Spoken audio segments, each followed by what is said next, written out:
Hello दोस्तों, राधे राधे। आप सब कैसे हैं? आशा करती हूँ आप सब अच्छे होंगे। आप सभी को राधिका कुंज की तरफ से नमस्ते, राम राम, सत श्री अकाल, राधे राधे।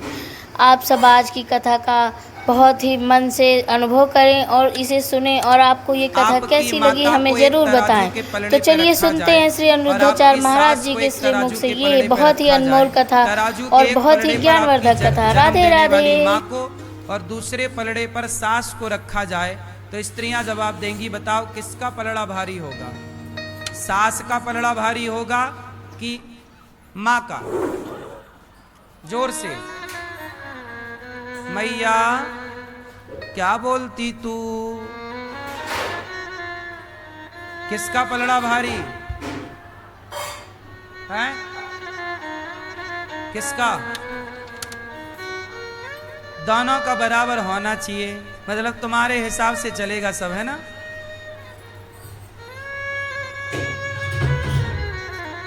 राम का और रावण का पलड़ा बराबर हो सकता है? आप कहो नहीं जी बराबर होना चाहिए, नहीं हो सकता।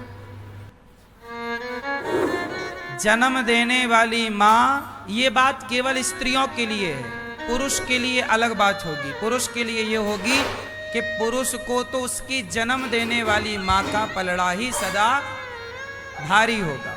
जन्म देने वाली माँ ही सदा भारी है, उस माँ से भारी कोई नहीं। बोलो हाँ। लेकिन स्त्रियों का धर्म अलग है।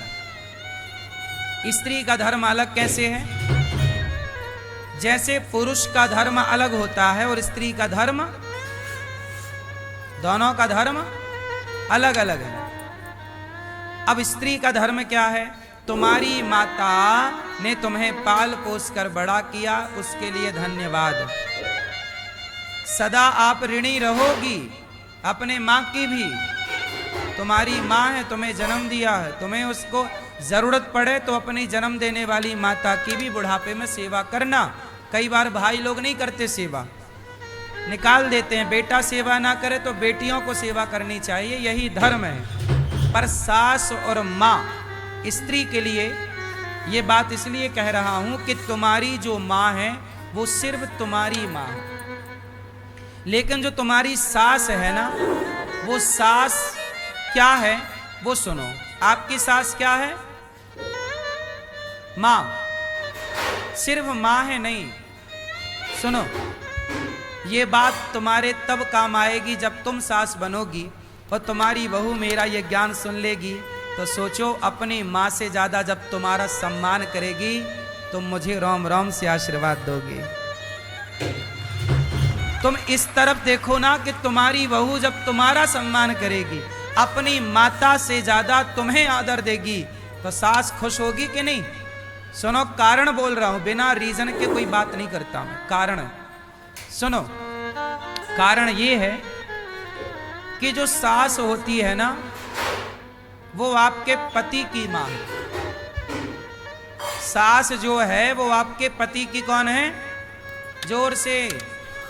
अब ये बताओ कि आपका पति कौन है? दूसरा वाला। आपका पति कौन है? पति को आप लोग क्या बोलते हैं भारत सनातन धर्म में? पति को परमेश्वर बोला जाता है, भगवान के तुल्य रखा जाता है पति को। तो पति जब भगवान है तो वो सास तो तुम्हारे भगवान की भी भगवान है। माता भगवान होती है। माता कौन होती है? माँ बेटे के लिए क्या है? भगवान। तो मेरी माँ मेरी भगवान है, तो आप बहुओं के लिए आपका पति भगवान है और आपके भगवान की भी भगवान है आपकी सास, इसलिए उसका सम्मान ज्यादा हो, क्योंकि वो भगवान की भी। बोलो, बात सही है कि गलत है? सही है कि गलत है? आपकी मां केवल भगवान है, पर आपकी सास भगवान की भी भगवान है। इसलिए सास ही एक ऐसी है जो अपना तुम्हारी माँ ने तुम्हारा दान कर दिया, बेटी का कन्यादान कर दिया, तो तुम्हारी सास ने भी अपने बेटे का दान कर दिया, तुम्हारी झोली में डाल दिया अपना बेटा। बहू संभालो अपने पति को। सच बताओ, माँ अपना बेटा दान नहीं करती क्या? तुम कहती हो ना ये पति मेरा है, तो माँ ने दिया ही ना होता तो कैसे कहती कि तुम्हारा है? तुम्हारी माँ का योगदान तो तुम्हें दिखता है, पर तुम्हारी सास का योगदान तुम्हें नजर ही नहीं आता। तुम्हारी माँ ने तो तुम्हें दान कर दिया, कन्यादान, पर तुम्हारी सास ने तो अपना बेटा उठा के तुम्हारी झोली में डाल दिया। संभालो। हाँ कि ना? सीता मैया जब विदा होकर आई तो कौशल्या मैया, कैकेयी माँ ने सीता माँ को मुंह दिखाई सोने का महल दिया, जैसे आज कनक भवन कहते हैं। सुमित्रा मैया ने सीता मैया को मुंह दिखाई, कुछ दिया। सुमित्रा मैया ने मुंह दिखाई क्या दिया सीता मैया को? अपना बेटा लक्ष्मण। सीता, आज से ये लक्ष्मण तेरा बेटा है, मेरा नहीं, और आप इसे अपना दास बना के रखना, ये सदा आपका बेटा। जहां जरूरत पड़े लक्ष्मण को याद कर लेना। कैकेयी माता ने सीता मैया को मुंह दिखाई सोने का महल दिया, और सुमित्रा मैया ने मुंह दिखाई अपना बेटा लक्ष्मण सौंप दिया कि लक्ष्मण, आज से तुम्हारी माता मैं नहीं, सीता तुम्हारी माँ है और राम तुम्हारे पिता है। अब बात आई कौशल्या मैया की। कौशल्या मैया ने सीता मैया को मुंह दिखाई क्या दिया था, पता है आप लोगों को? भाई, बहुओं को सास मुंह दिखाई कुछ नेंग देती है कि नहीं? ये परंपरा है। आपकी सास ने कुछ दिया था? क्यों मैया, आप दिया था क्या? अंगूठी। मैया, आपकी सास ने क्या दिया था? कुछ नहीं, सास ही नहीं थी, पहले टाइम हो चुकी थी। आपकी सास ने क्या दिया था? चैन। वाह, अच्छी सास है, बहू को चैन दे रही है। चैन से रहना, इससे बड़ा और क्या कि सास चैन दे दे, चैन से रहने दे रही है। तो अभी है वो चैन वैन? और सास है? सास नहीं है, लेकिन सास की चैन है। बढ़िया। किसी की सास अंगूठी देती है आजकल, किसी की सास चैन देती है, किसी की हार देती है, किसी की सास कुछ देती होगी। पर कौशल्या मैया ने सीता मैया को क्या दिया? क्या दिया? कौशल्या मैया बोली कि सीता, आज तक मेरे राम को कोई भर नजर देखा नहीं, मैं देखने नहीं देती किसी को। कौशल्या मैया, जब राम खड़े होते हैं और कोई राम को जरा टुकुर टुकुर देखता रहता है तो कौशल्या मैया टोक दे, ए पलक तो झपका, मेरे राम को नजर लगाएगी क्या? कैसे देख रही है? कड़ी नजरों से। आज तक कौशल्या मैया ने किसी को, राम को टकटकी लगाकर देखने नहीं दिया, एक भर नजर से देखो। और जैसे बिहारी जी में पर्दा बंद होता रहे, ऐसे कौशल्या मैया भी पर्दा लिए खड़ी रहती है। राम को ऐसे ना देखना, नजर लग जाएगी। तिनका तोड़ती रहती थी मैया। राम को लंबे टाइम तक मत देखो, थोड़ा पलक झपका लो। पर कौशल्या मैया बोली, सीता, आज से मैं तुम्हें अपने राम को जी भर देखने का अधिकार दे रही हूं। यही मुंह दिखाई है। एक मां अपना बेटा सौंप रही है अपनी बहू को, इससे बड़ा त्याग क्या होगा? फिर वो तुम्हारा पति तुम्हारे लिए ही कमाता है, तुम्हारे लिए ही सब करता है। आज कल देखो ना, अपनी पत्नी के लिए अपनी मां को छोड़ने आ गया वृद्धाश्रम। इतना प्यार करता है अपनी पत्नी से। फिर सोचिए, वही मां है जिस मां ने अपना बेटा सौंपा, बहू को, और आज उसी बहू ने अपने पति से कहा कि जाओ अपनी माँ को बाहर निकालो घर से, और बेटा भी अपनी पत्नी के पद चिन्हों पर चलने वाला माँ को लेके वृद्धाश्रम आ गया। आपको नहीं लगता कि माँ का भी त्याग है? नहीं लगता? इसलिए जितनी बात अपनी माँ से करती हो उसकी आधी अपनी सास से कर लिया करो। एक बहू बोली हमारी सास ने तो महाराज कुछ नहीं दिया, चम्मच तक नहीं दिया। बहुओं का एक ही पुराना रौना, हमारी सास ने तो चम्मच तक नहीं दिया। तो मैंने कहा कि बहू एक काम कर, ये सोने की चम्मच रख और पति वापस कर। ये बताओ आपका पति किसने दिया आपको?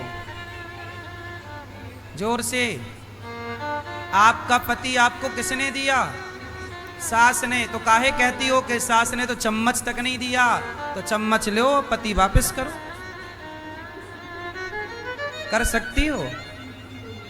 झूठे ही रोना रोती हैं, सास ने तो चम्मच नहीं दिया, ये नहीं दिया। अरे पति दे दिया वो कम है? जो दिया उसकी कदर नहीं है। नहीं, चम्मच के लिए रो रही है, पति पाके खुश नहीं है। रिश्ते तब समाप्त होते हैं, रिश्ते तब बिगड़ते हैं जब रिश्तों का महत्व ही पता ना हो। बोलो हाँ। मैं कहता हूं कि आजकल ना स्कूलों में सिलेबस में रिश्तों का भी एक पाठ होना चाहिए। रिश्तों का भी एक विषय, सब्जेक्ट मतलब पीरियड, टाइम 30 मिनट होना चाहिए कि भाई हम आधा घंटा रिश्तों को पढ़ाएंगे। किसको पढ़ाएंगे? जोर से, रिश्तों को भी पढ़ाया जाए स्कूल में। यदि रिश्तों को पढ़ाया जाने लग गया तो गारंटी लेता हूं ना माँ वृद्धाश्रम में जाएगी, ना कभी पति पत्नी का तलाक होगा। रिश्ते की कदर ही नहीं है, क्योंकि रिश्ते की महिमा नहीं जानते। एक पाठ होना चाहिए। इतने सारे विषय बच्चे पढ़ते हैं तो 2-4 साल का ही पाठ, अरे 2 साल 9वीं और 10वीं इन क्लासों में ना रिश्तों की कदर बच्चे समझने लगते हैं, और रिश्तों की कदर यहीं ज्यादा जरूरत पड़ती है। 9वीं और 10वीं कक्षा से बच्चे भटकते हैं, 8वीं तक तो मामला सेट रहता है। बोलो हाँ कि ना? मैया बोल नहीं रही हो मेरी माँ। बच्चे कौन सी क्लास से भटकते हैं? 9वीं और 9वीं कक्षा है जहां भटकाव है। उस 9वीं में एक पाठ आ जाए रिश्तों का, और 10वीं केवल 2 क्लासों में बस बता दिया जाए, वो सदा के लिए हो जाएगा। क्यों भैया? उस 9वीं क्लास में ये बताया जाए कि बेटा तुम देखो कितने बढ़िया स्कूल में पढ़ रहे हो, पर थोड़ा उस बाप की वीडियो उस बेटे को दिखाया जाए। कितने बाप हैं जो गर्मियों में लोहे की भट्टी में काम करते हैं। सूर्य की गर्मी अलग है और वहाँ लोहे की गर्मी और आग की गर्मी अलग। वहाँ मजबूरन व्यक्ति काम करता है, और व्यक्ति दिन दिन कोई फल बेच रहा है, दोपहर में कोई साग सब्जियां बेच रहा है। हर व्यक्ति का स्ट्रगल बच्चे को पता हो, ताकि वो बेटा अपने बाप का सम्मान करे, बाप की इज्जत करे। भाई हमने अपना बेटा स्कूल भेजा, आजकल के बच्चे अपने बाप के दुश्मन हो जाते हैं, अपनी माँ के दुश्मन हो जाते हैं। तो सवाल मेरा स्कूलों से है कि आपने बच्चों को ऐसा क्या पढ़ा दिया कि बच्चे बाप के दुश्मन हो गए? इसका मतलब तो ये हुआ कि हमारे साथ छल हो गया। हमने आपको बच्चे सौंपे थे कि संस्कारी बनेंगे, वो तो हमारे ही दुश्मन हो गए। हमारे कोई गिलास भर पानी नहीं दे रहे हैं। तो क्या ये स्कूलों की, क्या ये सरकार की गाइडलाइन नहीं होनी चाहिए कि बच्चों को एक रिश्तों का पाठ पढ़ाया जाए, जहां वो रिश्तों की कदर करें, बाप की कदर करें और माँ की कदर करें? आजकल के पढ़े लिखे बच्चे पढ़ तो लिए पर माँ बाप की कदर ही नहीं करते। तो ऐसी संतान से क्या माँ बाप संतुष्ट हैं? क्या आप में से कोई पिता या कोई माँ संतुष्ट होगी कि मेरा बेटा मुझे पानी भी ना दे बुढ़ापे में, रोटी भी ना दे सम्मान से? तो ऐसे बेटे का आप और हम करेंगे क्या? बोलो। और आज समाज में ऐसे ही बेटे हैं जो आपको गिलास भर पानी भी नहीं देने वाले। इनसे उम्मीद नहीं है कि आपको 2 रोटी देंगे और पानी देंगे। और बहुओं से, कुछ बहुओं से तो पानी मांगना मत। कुछ बहुएं तो ऐसी हैं, बोली कि हम तुम्हारी नौकरानी हैं क्या। फिर ये केवल इसलिए है कि आपने रिश्तों का कोई महत्व बताया ही नहीं। लड़की को बताया जाए सास का महत्व क्या है, और उसे ये भी बताया जाए कि जब तुम सास बनोगी तो अपनी बहू के साथ तुम कैसा व्यवहार करना, ताकि बहू का और सास का दोनों का रिश्ता मधुर हो। 9वीं और 10वीं 2 क्लास में यदि ऐड हो जाए ना तो सारे रिश्ते अच्छे हो जाएंगे। कितने लोग सहमत हैं मेरी बात से? रिश्तों को पढ़ाना चाहिए या नहीं? हर रिश्ते की कदर हो, हर रिश्ते की महिमा हो। वेदों पुराणों में क्या बताया है माँ के बारे में, वेदों पुराणों में क्या बताया है पिता के बारे में, वेदों पुराणों में क्या बताया है सास बहू के बारे। हमारे पुराणों वेदों में सबके बारे में लिखा है। अब तुम नहीं पढ़ते तो हम क्या करें? रामचरितमानस में एक चौपाई है जो राम कहते हैं, जब सीता मैया वनवास जा रही थी, जिद कर रही हैं कि मुझे वनवास चलना है, तब राम ने सीता माँ को एक लाइन कही। सीता मैया से कहा, सीता यही ते अधिक धर्म नहीं दूजा। बोलो मेरे साथ, राम कह रहे हैं ये रामचरितमानस में, यही ते अधिक धर्म नहीं दूजा, सादर सास ससुर पद पूजा। मतलब राम कह रहे हैं कि सीता आप वनवास ना जाओ, आप अपने बूढ़े सास ससुर की सेवा करो, यही आपका धर्म है। ये राम कह रहे हैं। अब ये बात हर बहू को पता होनी चाहिए कि सास ससुर की पूजा भी धर्म है, भक्ति है।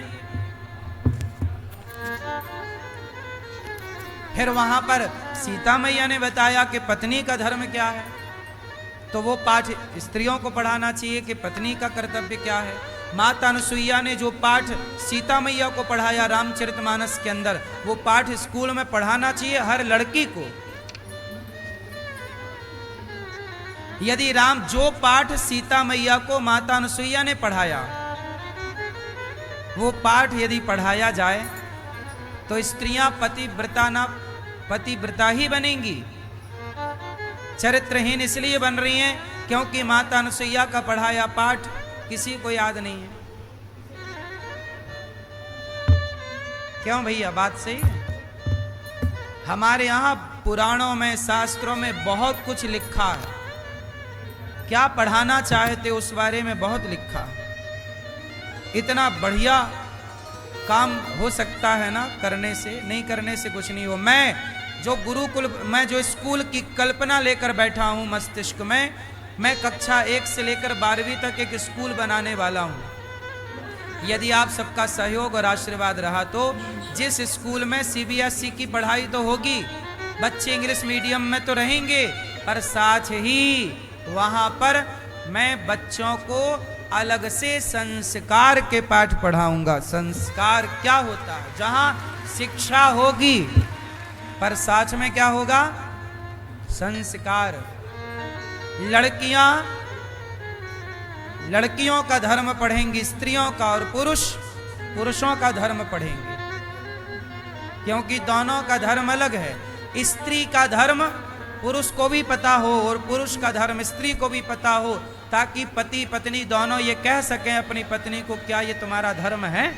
या स्त्री भी बोल सके, स्वामी क्या ये आपका धर्म है? हेलो माय यूट्यूब फैमिली, तो आपको ये आज की कथा कैसी लगी? अगर आपको ये कथा अच्छी लगी हो, ज्ञानवर्धक लगी हो, तो अपने अपने विचार कमेंट में ज़रूर साझा करें। और अगर आपको मेरा चैनल अच्छा लगता हो तो इस चैनल को ज़्यादा से ज़्यादा लोग लाइक, सब्सक्राइब और शेयर करें। राधे राधे, जय श्री राधे। अपने कमेंट में राधे राधे लिखना बिल्कुल ना भूलें दोस्तों। जय श्री राधे, राधे राधे। राधिका कुंज की तरफ से सभी को राधे राधे, जय श्री राधे, जय श्री कृष्णा।